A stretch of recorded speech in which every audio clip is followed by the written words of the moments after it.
Hi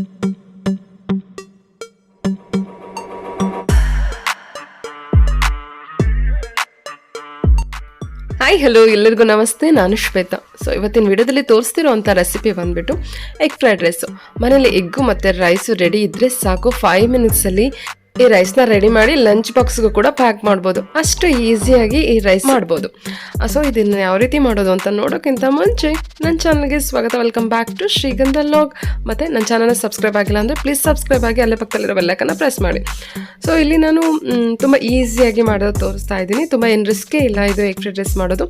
ಇಲ್ಲಿ first ನಾನು ಬಾಣಲಿ ತೊಗೊಂಡಿದ್ದೀನಿ. ನೀವು ನಾನ್ ಸ್ಟಿಕ್ ಯೂಸ್ ಮಾಡೋದಾದ್ರೆ ಯೂಸ್ ಮಾಡ್ಬೋದು, ಬಟ್ ನಾನು ನಾನ್ ಸ್ಟಿಕ್ ಎಷ್ಟು ಸಾಧ್ಯನೋ ಅಷ್ಟು ಅವಾಯ್ಡ್ ಮಾಡ್ತೀನಿ. ಸೊ ಅದರಿಂದ ನಾನಿಲ್ಲಿ ಒಂದು ಕಡಾಯಿ ತೊಗೊಂಡಿದ್ದೀನಿ. ಆ ಕಡಾಯಲ್ಲಿ ಒಂದು 5 ಎಗ್ ನಾನು ಹಾಕ್ಕೊಳ್ತಾ ಇದ್ದೀನಿ. ಫಸ್ಟು ಎಣ್ಣೆ ಹಾಕ್ಕೊಂಡು ನಾನು ಅದಕ್ಕೆ ಮೊಟ್ಟೆನ ಹಾಕ್ಕೊಳ್ತಾ ಇದ್ದೀನಿ. ನಾನಿಲ್ಲಿ ಒಂದು 5 ಎಗ್ಗನ್ನು ತೊಗೊಂಡಿದ್ದೀನಿ. ನಮಗೆ ರೈಸಲ್ಲಿ ಒಂದು ಬೈಟ್ಗೂ ಗೊಕ್ಕಿಗೂ ನಮಗೆ ಎಗ್ ಸಿಗ್ತಾ ಇತ್ತು ಅಂದರೆ ಎಗ್ ಫ್ರೈಡ್ ರೈಸಲ್ಲಿ ತುಂಬ ರುಚಿ ಇರುತ್ತಲ್ವ. ಸೊ ನಾನು ನನಗೆ 1 ಗ್ಲಾಸ್ ಅಕ್ಕಿಗೆ 1 ಗ್ಲಾಸ್ ಅಷ್ಟು ಅಕ್ಕಿ ತೊಗೊಂಡಿದ್ದೀನಿ. ಸೊ ಅದಕ್ಕೆ ನಾನಿಲ್ಲಿ 5 ಎಗ್ ತೊಗೊಂಡಿದ್ದೀನಿ. ಈ ಎಣ್ಣೆಗೆ ನಾನು ಮೊಟ್ಟೆನ ಹಾಕ್ಕೊಂಡು ಇಲ್ಲಿ ಪೆಪ್ಪರು ಮತ್ತು ಸಾಲ್ಟನ್ನು ನಾನು ಹಾಕ್ಕೊಳ್ತಾ ಇದ್ದೀನಿ. ಇಲ್ಲಿ ಲೈಟಾಗಿ ನಾನು ಅದನ್ನು ಮಿಕ್ಸ್ ಮಾಡ್ಕೊಳ್ತಾ ಇದ್ದೀನಿ. ನಾವು ಜಾಸ್ತಿ ತಿರುವಾಡಿದ್ರೆ ಇದು ಎಗ್ ಏನಾಗುತ್ತೆ, ಪುಡಿ ಪುಡಿ ಆಗುತ್ತೆ. ಅದರಿಂದ ನಾನಿಲ್ಲಿ ಲೈಟಾಗಿ ಅದನ್ನು ತಿರುಗಿಕೊಂಡು ಸ್ವಲ್ಪ ಹೊತ್ತು ಒಂದು 1 ಮಿನಿಟ್ ಟು 2 ಮಿನಿಟ್ಸು ಹಾಗೆ ಬಾಯ್ಲ್ ಆಗಕ್ಕೆ ಬಿಟ್ಟಿದ್ದೀನಿ. ಸೊ ಅದು ಮೊಟ್ಟೆ ಎಲ್ಲ ಏನೋ ಅದು ಗಟ್ಟಿ ಆದಮೇಲೆ ಇವಾಗ ನಾನು ಅದನ್ನು ತಿರುಕೊಳ್ತಾ ಇದ್ದೀನಿ. ಅದು ಕೂಡ ನಾನು ತುಂಬ ಪುಡಿ ಮಾಡ್ತಾ ಇಲ್ಲ, ಸ್ವಲ್ಪ ದಪ್ಪ ದಪ್ಪ ಇರೋ ಹಾಗೆ ನಾನು ಮೊಟ್ಟೆ ಫ್ರೈ ಮಾಡ್ಕೊತಾ ಇದ್ದೀನಿ. ಇಲ್ಲಿ ನಾವು ಶುಂಠಿ ಬೆಳ್ಳುಳ್ಳಿ ಪೇಸ್ಟ್ ಮಾಡ್ಕೋಬೇಕಾಗುತ್ತೆ. ಶುಂಠಿ ಬೆಳ್ಳುಳ್ಳಿ ಪೇಸ್ಟ್ ಜೊತೆಗೆ ಹಸಿಮೆಣಸಿನಕಾಯಿ ಕೂಡ ನಾನು ಮಿಕ್ಸ್ ಮಾಡ್ಕೊತಾ ಇದ್ದೀನಿ. ನೀವು ಬೇಕಂದರೆ ಚಕ್ಕೆ ಲವಂಗ ಕೂಡ ಹಾಕೋಬೋದು. ಇಲ್ಲಿ ನಾನು ಅದೇ ಬಾಣಲೆಯಲ್ಲಿ ಅಂದರೆ ಮೊಟ್ಟೆ ಹುರ್ಕೊಂಡಿದ್ದ ಬಾಣಲೆಯಲ್ಲೇ ನಾನು ಮೊಟ್ಟೆ ಎಲ್ಲ ತೆಕ್ಕೊಂಡು ಅದೇ ಬಾಣಲೆಗೆ ಎಣ್ಣೆ ಹಾಕ್ಕೊಂಡು, ಎಣ್ಣೆ ಕಾದ್ಮೇಲೆ ನಾನು 2 ದಪ್ಪ ಈರುಳ್ಳಿನ ಸಣ್ಣದಾಗಿ ಹೆಚ್ಕೊಂಡು ಫ್ರೈ ಮಾಡ್ಕೊಳ್ತಾ ಇದ್ದೀನಿ. ಈರುಳ್ಳಿನ ಚೆನ್ನಾಗಿ ಬಾಡಿಸ್ಕೊಂಡ್ರೆ ತುಂಬ ರುಚಿಯಾಗಿರುತ್ತೆ. ಬಟ್ ಆಫ್ ಬಾಯ್ಲ್ ಬೇಕು ಅನ್ನೋರು, ನಾನು ಎವ್ರಿ ವಿಡಿಯೋದಲ್ಲಿ ಹೇಳೋ ಥರ ಆಫ್ ಬಾಯ್ಲ್ ಬೇಕು ಅನ್ನೋರು ಆಫ್ ಬಾಯ್ಲ್ ಕೂಡ ನೀವು ಮಾಡ್ಕೋಬೋದು. ನಾನಿಲ್ಲಿ ಆನಿಯನ್ನ ಸ್ವಲ್ಪ ಕೆಂಪಗಾಗೋ ಹಾಗೆ ನಾನು ಫ್ರೈ ಮಾಡಿಕೊಂಡು ರುಬ್ಕೊಂಡಿರೋಂಥ ಶುಂಠಿ ಬೆಳ್ಳುಳ್ಳಿ ಪೇಸ್ಟ್ ಮತ್ತು ಹಸಿಮೆಣಸಿನಕಾಯಿನ ಆ ಪೇಸ್ಟನ್ನು ನಾನು ಇದರಲ್ಲಿ ಮಿಕ್ಸ್ ಮಾಡಿಕೊಂಡು ಇನ್ನೊಂದು ಸ್ವಲ್ಪ ಫ್ರೈ ಮಾಡ್ಕೊಳ್ತಾ ಇದ್ದೀನಿ.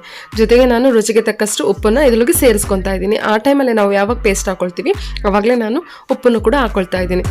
ಇದೆಲ್ಲ ಆದಮೇಲೆ ನಾವು ಸಪ್ರೇಟಾಗಿ ಅನ್ನ ಮಾಡ್ಕೊಂಡಿರ್ತೀವಲ್ವ, ಇದಕ್ಕೆ ಸಪ್ರೇಟಾಗಿ ಅನ್ನ ಮಾಡ್ಕೊಂಡು ಮಾಡಬೇಕಾಗುತ್ತೆ. ನಾನು ಮಾಡ್ಕೊಂಡಿರೋಂಥ ಅನ್ನನ ಆ ಪೇಸ್ಟಿನ ಜೊತೆಗೆ ಮಿಕ್ಸ್ ಮಾಡ್ಕೊಳ್ತಾ ಇದ್ದೀನಿ. ಇವಾಗ ನಾನು ಹಾಕ್ತಿರೋದು ಸೋಯಾ ಸಾಸ್. ಈ ಸೋಯಾ ಸಾಸ್ ಹಾಕೋದ್ರಿಂದ ಎಗ್ ಫ್ರೈಡ್ ರೈಸು ತುಂಬ ರುಚಿಯಾಗುತ್ತೆ. ಇಲ್ಲಿ ನಾನು ವಿನೆಗರ್ ಅಂತ ಏನು ಬಳಸ್ತಾ ಇಲ್ಲ, ಚಿಲ್ಲಿ ಸಾಸ್ ಕೂಡ ಬಳಸ್ತಿಲ್ಲ. ಅದರಿಂದ ನಾನು ಗ್ರೀನ್ ಚಿಲ್ಲಿನ ರುಬ್ಕೊಂಡಿದ್ದೀನಿ. ಸೊ ಸೋಯಾ ಸಾಸನ್ನು ಯಾವುದೇ ಕಾರಣಕ್ಕೂ ಮಿಸ್ ಮಾಡ್ದಲೇ ಯೂಸ್ ಮಾಡಿ.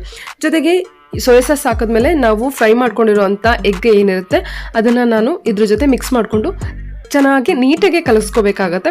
ನಾವು ಸ್ಪೂನಲ್ಲಿ ಕಲಿಸೋದ್ರಿಂದ ಮೊಟ್ಟೆ ಒಡೆಯೋ ಚಾನ್ಸಸ್ಸು ಮತ್ತು ಅನ್ನ ಕೂಡ ಒಡೆಯೋ ಚಾನ್ಸಸ್ಸು ಇರುತ್ತೆ. ಅದರಿಂದ ಕೈಯಲ್ಲಿ ನೀಟಾಗಿ ನಾವು ಪುಡಿ ಪುಡಿಯಾಗಿ ಉದ್ರುದ್ರಾಗಿ ಕಲಿಸ್ಕೊಂಡ್ರೆ ತುಂಬ ರುಚಿಯಾಗೂ ಇರುತ್ತೆ.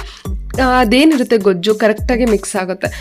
ಸೊ ನಿಮಗೆ ಕೈಯಲ್ಲಿ ಆಗಲ್ಲ ಅಂದ ಪಕ್ಷದಲ್ಲಿ ಮಾತ್ರ ಸ್ಪೂನನ್ನು ಯೂಸ್ ಮಾಡಿ. ಇದೆಲ್ಲ ನಾವು ಸ್ಟವ್ ಆನ್ ಮಾಡಿಕೊಂಡೆ ಫೈನಲ್ ಆಗಿ ನಾವು ಇದನ್ನು ಕಲಿಸ್ಕೋಬೇಕಾಗತ್ತೆ. ಇದು ಮಾಡೋದಂತೂ ನೋಡಿದ್ರಲ್ಲ, ವಿತಿನ್ 5 ಮಿನಿಟ್ಸಲ್ಲೇ ಇದು ಆಗೋಗುತ್ತೆ. ಏನಿಲ್ಲ, ಒಂದು ಆನಿಯನ್ನು ಹೆಚ್ಕೊಂಡು ನಾವು ಶುಂಠಿ ಬೆಳ್ಳುಳ್ಳಿ ಪೇಸ್ಟನ್ನು ರೆಡಿ ಮಾಡಿಟ್ಕೊಂಡ್ರೆ ಸಾಕು. ನಿಮಗೆ ಬೇಕಾದರೆ ಇಲ್ಲಿ ಚಕ್ಕೆ ಲವಂಗ ಕೂಡ ಯೂಸ್ ಮಾಡ್ಬೋದು, ಇಲ್ಲದೇ ಇದ್ದರೆ ಗರಂ ಮಸಾಲ ಕೂಡ ಯೂಸ್ ಮಾಡ್ಬೋದು. ಬಟ್ ಅದನ್ನೆಲ್ಲ ಮಕ್ಕಳಿಗೆ ಮಾಡ್ಕೊಡೋದಾದರೆ ಅದನ್ನೆಲ್ಲ ಸ್ವಲ್ಪ ಅವಾಯ್ಡ್ ಮಾಡಿ ಶುಂಠಿ ಬೆಳ್ಳುಳ್ಳಿ ಪೇಸ್ಟ್ ಮಾತ್ರ ಹಾಕಿದ್ರೆ ತುಂಬ ರುಚಿಯಾಗಿರುತ್ತೆ. ಇಷ್ಟು ಮಾಡಿದ್ರೆ ಸಾಕು, ತುಂಬ ರುಚಿಯಾಗಿ ಈ ಎಗ್ ಫ್ರೈಡ್ ರೈಸ್ ಬರುತ್ತೆ. ಸೊ ನಾನು ಮಾಡಿರೋ ಅಂಥ ಫ್ರೈಡ್ ರೈಸು ಈ ರೀತಿಯಾಗಿತ್ತು. ತಿನ್ನೋದಕ್ಕಂತೂ ತುಂಬಾ ರುಚಿ ಇತ್ತು. ಇಷ್ಟು ಈಸಿಯಾಗಿರೋ ಫ್ರೈಡ್ ರೈಸ್ನ ಯಾವುದೇ ಕಾರಣಕ್ಕೂ ಮಿಸ್ ಮಾಡಿದ್ರೆ ಟ್ರೈ ಮಾಡಿ. Thank you for watching ಶ್ರೀಗಂಧವ್ಲಾಗ್.